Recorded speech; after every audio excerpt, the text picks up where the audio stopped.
dema min dest sinemaya kir min dema ku mühendisi berda dayika min gerek rexne kir.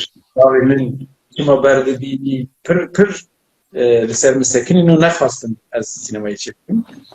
Lê min biryar girtibû paşê di filma mina ew kêre fotoğrafê de min rolekî da bavê xwe. Bavê min tê de bîst lê bi zorê hat tabii. Yani hani ez kurêrîna boma hat. Nexwazir jî ez sînemayê çêbikim. Paşê em vegerin çûn disa li min rex nekirin. Çima bernadî vî karî? Çima mühendisê çenekî? Diya min vegerî ji bavê min re got tabii tu diçî di filma wî de dilîzî ew ber